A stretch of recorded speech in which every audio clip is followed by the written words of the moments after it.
living fully alive in every way. You're listening to Relationship Prescriptions with Dr. Carol. Hello again, friends, and welcome to Relationship Prescriptions with Dr. Carol.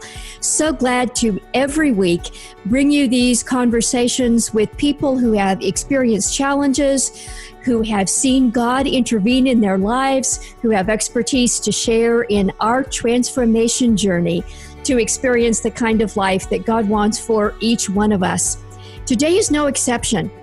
Today, my conversation is with Jessica Harris. We'll be touching on some very personal and challenging parts of Jessica's story, but I know that some of you are going to be wrestling with the same thing. This is an adult conversation.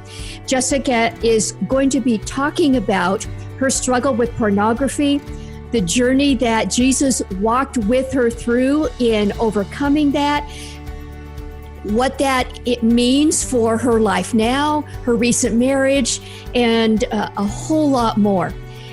You'll notice that we're recording this remotely. The audio isn't quite as strong as we sometimes like in these podcast episodes, but I know Jessica's story will touch your heart. So I encourage you to stay tuned and see what the Holy Spirit may speak to you in this conversation. Here's Jessica Harris. Well, Jessica, it is a pleasure and an honor to have you here on Relationship Prescriptions today. Thank you so much for joining us. Thank you for having me, Carol. Now, the topic that God has blessed you to be able to share is something that some people will think, well, that's not really an issue for women, and it's just not a big deal. And we're just going to jump right in. And let me ask you first, these challenging pieces of your story, we'll get into a few of those details, but what led you to share your story in this way when you started? I know it's been, about 10 years ago now that you started doing this? Yes, 10 years, yes. Yeah. So what was it that triggered you to say, I'm going to have to be vulnerable here and do this? Well, actually, 12 years ago in 2007, I was trying to figure out what to do with my life and really kind of struggling to find direction. Every door I knocked on seemed to be closing. And I had this really honest talk with God of, well, now what am I supposed to do? Because I'm one of those people who I can do anything. I can pick up and learn something, but what am I passionate about? And the answer was, well, I'm passionate about writing. I love to write. I've written my whole life ever since I was a little girl. And so I thought, well, I don't really want to be like a journalist or an editor. So God, I really don't know what I would write about. And it was like, well, you're going to tell your story. Ouch. I said, no, I absolutely will not do that.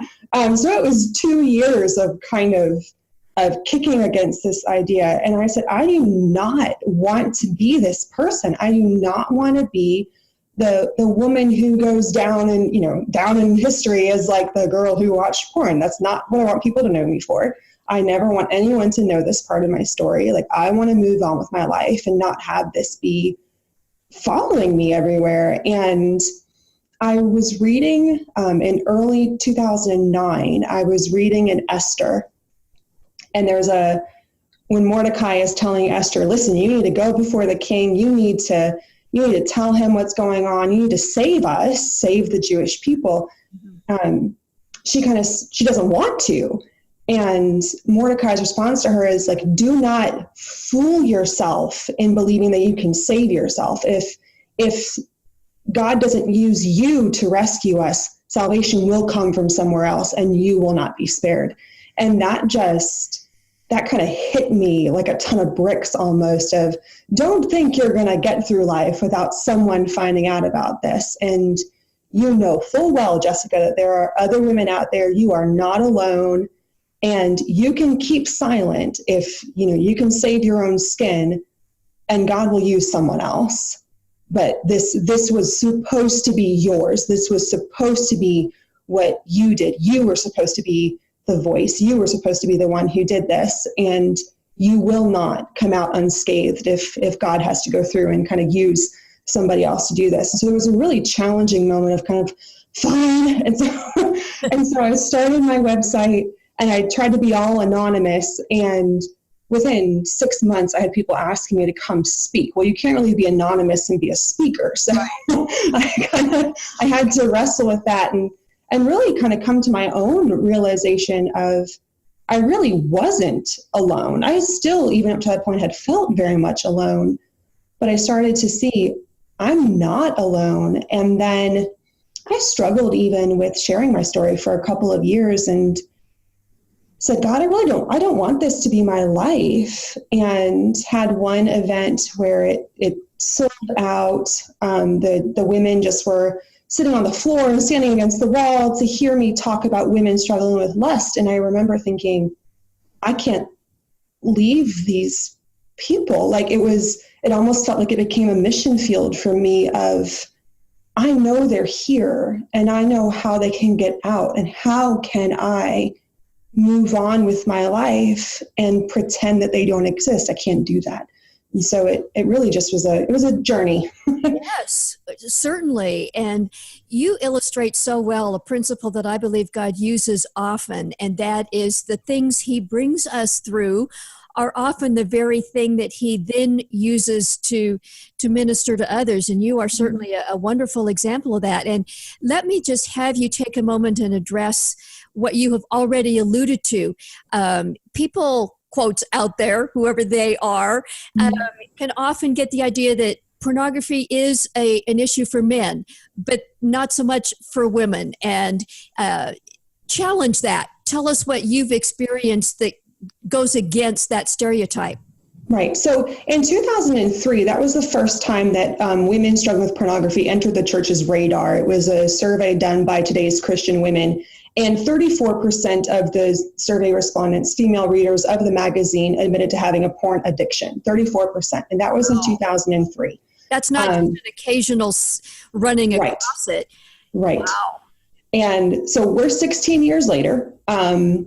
And more recent studies have shown that today's teenagers and young women are significantly more likely to actively seek out pornography than women aged 25 and up. And I have had churches in the United States reach out to me because they did anonymous surveys of their youth groups and found that 100% of their teenage girls were struggling with pornography. I spoke at a church in Texas, and it was a multi-generational women's meeting. So there were grandmothers there and granddaughters there. And part of what I do is try to bridge that gap, because it's very much the grandmothers, this isn't a thing. And then the granddaughters who are steeped in this stuff. And one of the 12-year-old girls went to her friend's mom and said, I don't get what the big deal is. Every girl watches porn. So this is a huge issue. It is not a man's problem. This is very prevalent among today's young women, especially. Exactly. You have shared openly in your story that misunderstanding or misconception was something that you ran smack up into as you were growing up. You tell how you at a Christian college were, quotes, caught, and the dean came to you and said, this isn't you. Women don't have this kind of problem. Mm-hmm. Share for our leaders a little bit. What brought you to that point? And if I can ask it in this kind of crass way, what was your addiction like? Right. So I was exposed to pornography when I was 13 years old. It was 1999, dial-up internet. And throughout my high school career then, so until I was 17 and graduated high school, it escalated to the point that I was using pornography for hours every day. And even at school, I would look up erotica websites in the school library. And I would go back into, because I worked in the library as a volunteer, I would go back into like the special back room where all of the adult books were, and would flip through those. So by the time I got to college, it was bad. We had one big desktop computer in our room. There were 2 students per room. So my roommate and I shared a computer. And when she would go to bed, I would stay up all night watching pornography on the computer with her sleeping right behind me. It got so bad that she actually bought a sleep mask because the light from the computer was keeping her up at night. And I would have like a Word document open in the background so that if she woke up, she would see what looked like me typing a paper or working on something. But down in the bottom corner with my body blocking it from her view would be a porn video that I would be watching. And I would just watch pornography like that for hours. And then around 5 o'clock in the morning, I had a work study job at the school. So I had to go and I had to vacuum the student center for 2 hours. And so I would do that. And then I would go back and I would sleep through my 8 o'clock chemistry class. I was in class maybe 2 or 3 times that whole semester. And then I would stay in my dorm room all day watching porn and randomly choosing to go to classes. She would have to go to the library and study into the library and work because I always had the computer. So it was an addiction. I always want to be careful using that word because we have to be careful not to throw it around. Right. But I think that you could classify what I was doing very much as an addiction.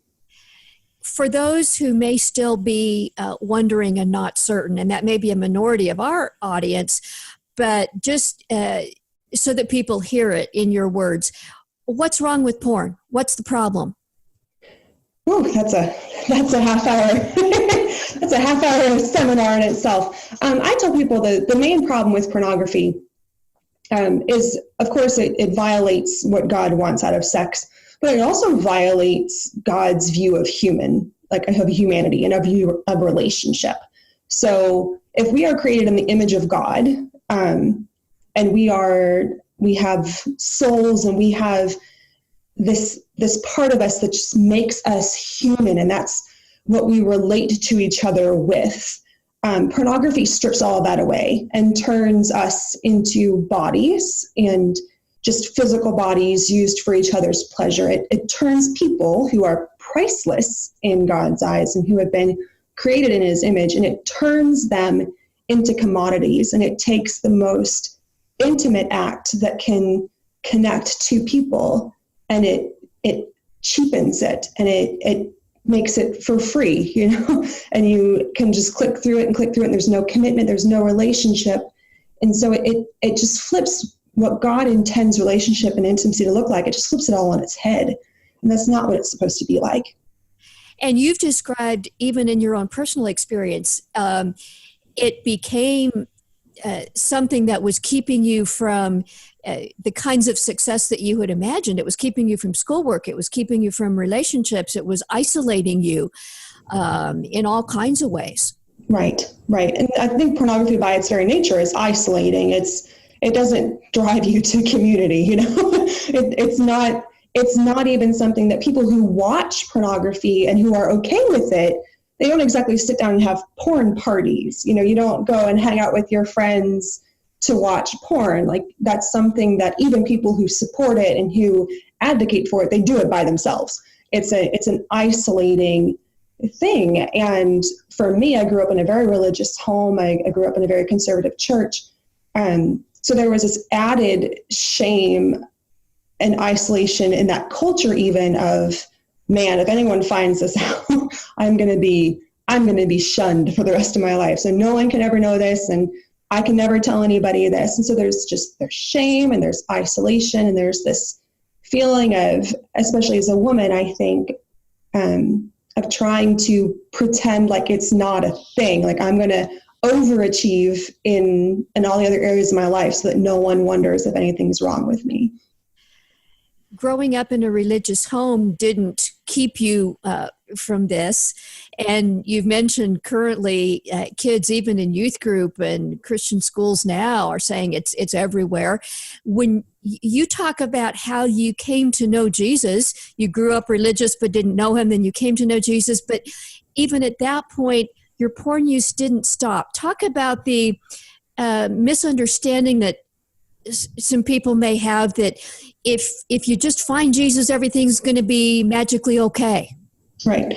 So I grew up, like I said, in a very conservative church, and we almost never talked about sin unless you talked about how Jesus had saved you from it. So you would hear these testimonies of like a drug addict, for instance, who came to know Jesus and boom, stopped using drugs. And that was not my case with pornography at all. And I hoped it would be. I love Jesus. I have accepted Jesus, woohoo, and he's going to set me free. And it's just going to be bam and done. And then the next morning it's like, it's not done.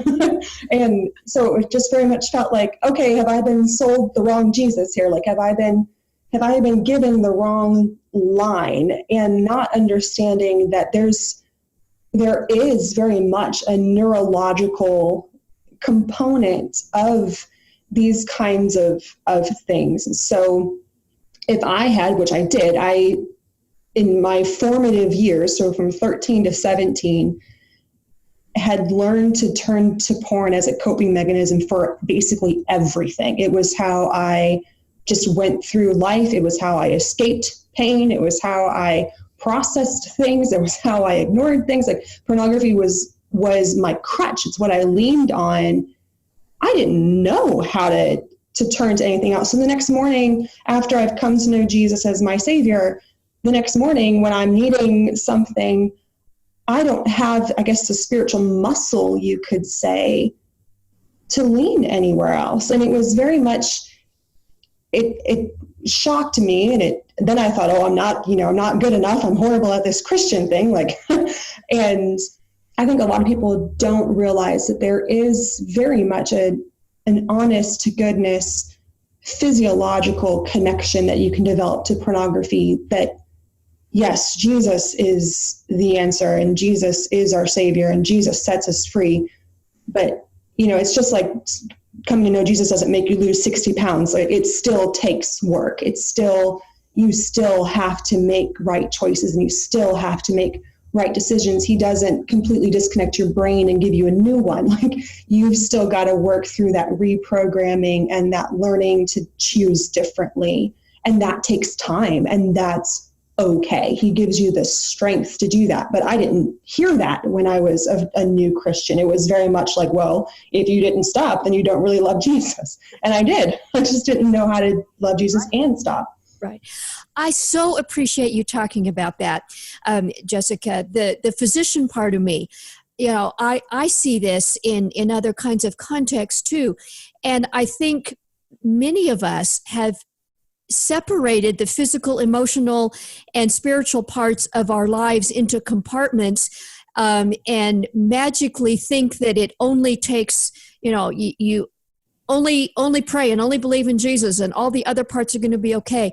But the redemption that Jesus has for us, the grace that he offers us, has to engage all those different parts of us, and we have to walk it out physically and emotionally and relationally as well as spiritually. Right, exactly. What actually were some of the things that led you to freedom? I mean, you've been sharing your story now for a number of years, and it's clear from your joy and what you write and speak that this is a part of your story that's in the past. You're not, caught in that web now. What was the journey to find that level of freedom? Right. I think it's important. I'm glad you used the word journey, because I think that's so important for people to realize that freedom is not a place that you reach. It's more like a lifestyle that you live, and it's constantly growing. So when I was caught in college and told that women can't have this problem, I completely gave up. I had decided I was going to be a porn star. That's all I could do with my life. I felt like I was worthless, and I just sunk even deeper into pornography and into that path. The following year, and it's a long and complicated story, but the following year I ended up at Bible college, and there someone said to a room full of Christian women, someone said, "We know some of you struggle with pornography, and we want to help you." And I had never in my life heard that spoken of women at all, much less to a room full of Bible college students. Wow. Yeah. And that was huge for me, because there was this moment I went, I'm not alone. And then I was able to go forward, and I shared my struggle with someone. And she looked at me later that night and she said, "What you wrote down on that slip of paper was brave, and we're going to help you."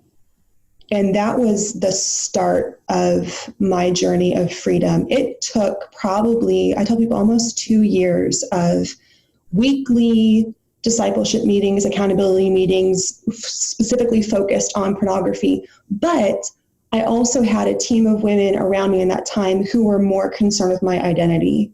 And they were answering the question, what does Jessica look like when she's not depending on pornography? What does she look like when she doesn't have porn in her life anymore?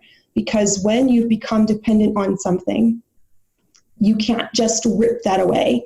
You've got to figure out how you stand without it. You can't, I warn people about this all the time. You cannot just, well, stop doing that, stop doing that, stop doing that. Because what people will do is they'll just start doing something else. So a really common one for today's young women is just, okay, fine, I'll stop watching porn because you took away my phone, but now I'm going to start cutting, or I'm going to start other forms of self-harm. I might start an eating disorder. Like they switch to something else because you haven't fixed their identity. You haven't fixed the hurt that's underneath everything. And I had this woman she was the only one focused on my porn problem. Everyone else was focused on how do we build up the person and make her strong enough to go through life without pornography. And that process was probably 2 years before I finally realized I can say no. I was strong enough to say no to pornography, and I didn't need it anymore.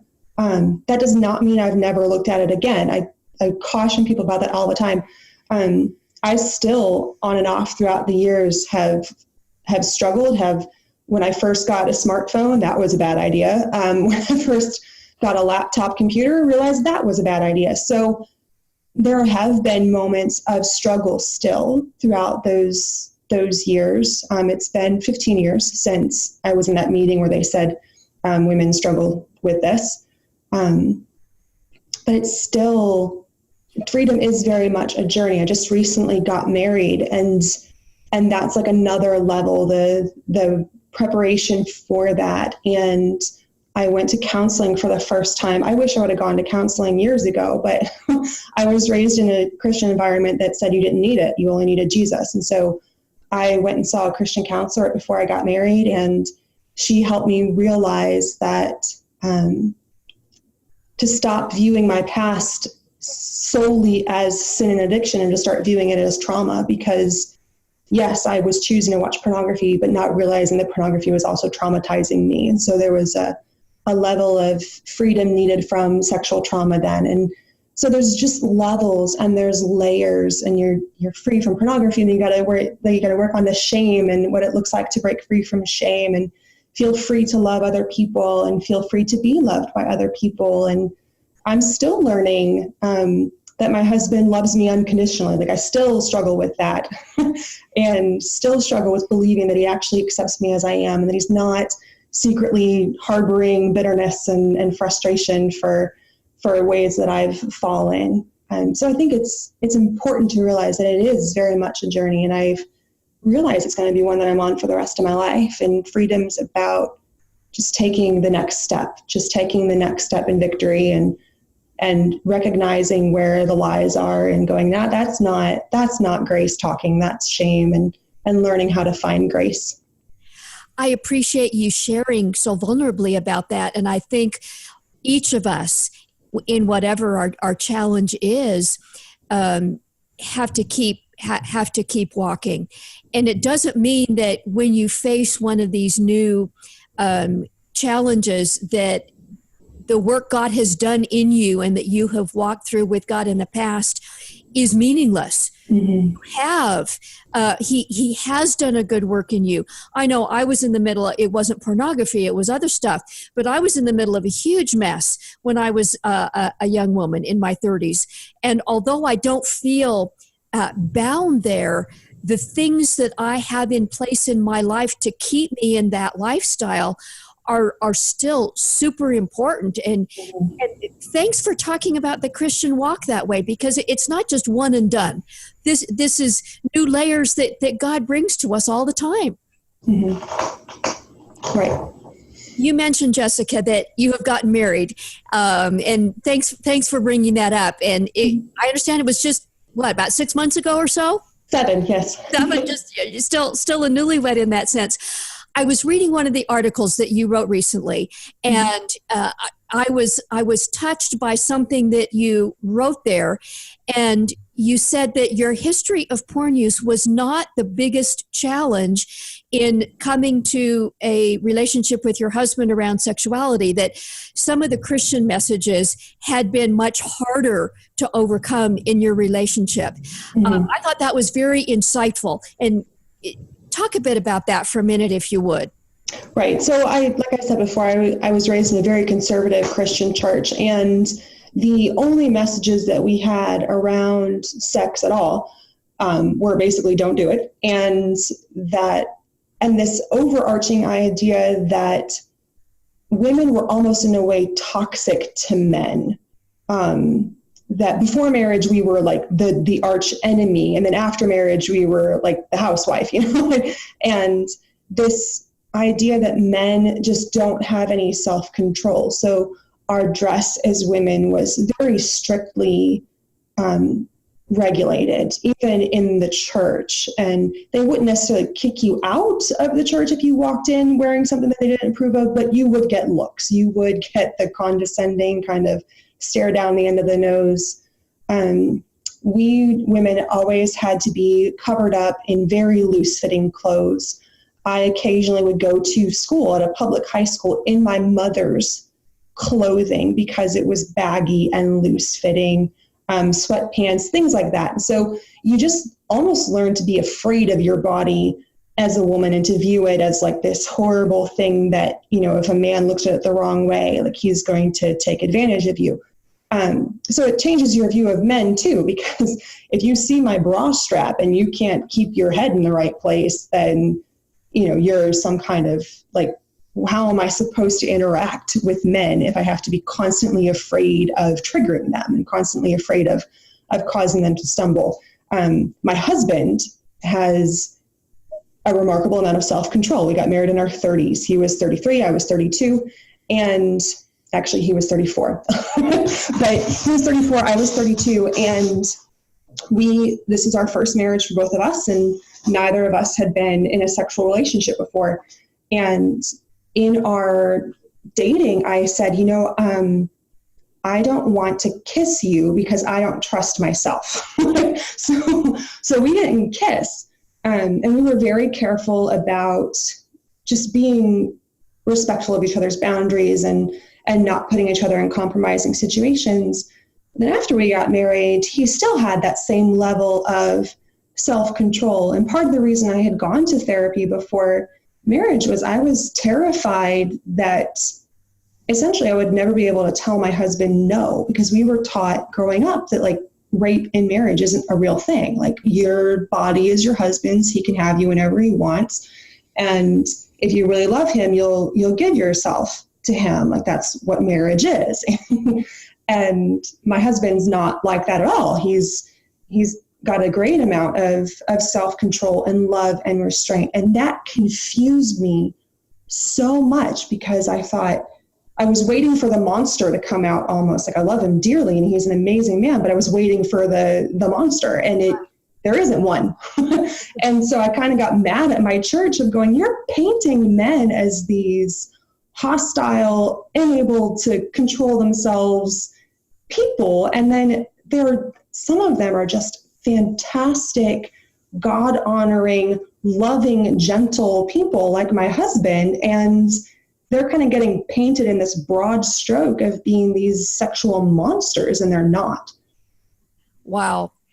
That, I think, is going to open some eyes and ears for a lot of people. And I appreciate you being honest about that and sharing, even through all that God has brought you through, getting married with some other rounds of Jesus bringing you joy and freedom in this whole area of intimacy and sharing with others. Last question. What kind of message around sex and sexuality would you hope that the church can move toward? You've talked about some of the real hurdles that you had to overcome, and how the young people, especially all women, but especially some of the young women in today's church, are wrestling with these issues in a very deep way. What would the message you hope that they could hear? I would love to see the church take back the narrative on healthy and good sex. I think that we should be the biggest cheerleaders for healthy sexual intimacy. I think that we should be out there talking about how it's good and how it's God-given and how it's perfectly natural, especially for teenagers, to be curious, to desire it, and that's not wrong and that's not evil. And we need to be teaching them what to do with that instead of just slapping their hands and telling them to stop. And I think if we did that, if we had this message of, yes, young man, I get that you think that women are attractive, or I get that you're curious about sexuality. Here's what God has for you. Here's God's message for you, and not covered in shame and not covered in fear. And the same with the young women. Yes, young women, I get it. You're a sexual being too, and we don't talk about that enough.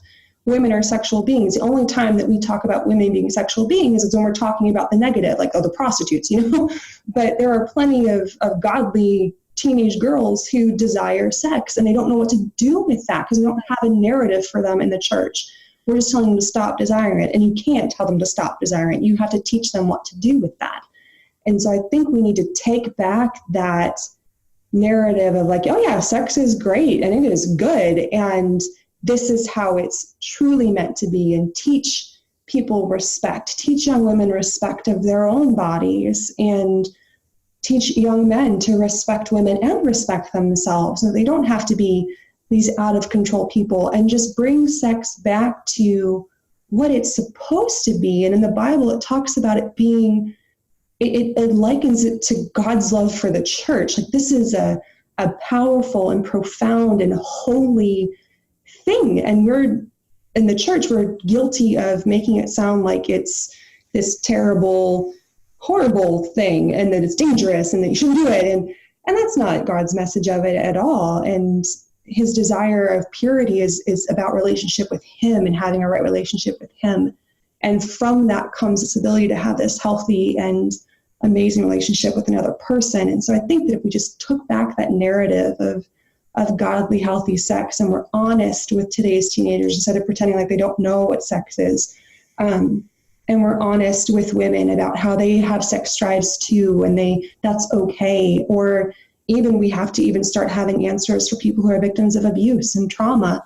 We don't have those answers as a church. And so I just wish that we had a more open dialogue about it, and that it wasn't something so cut off almost in the church and only spoken about in hushed conversations, but that it was something that we were just open and honest about. Well, you are certainly doing a lot to help that forward.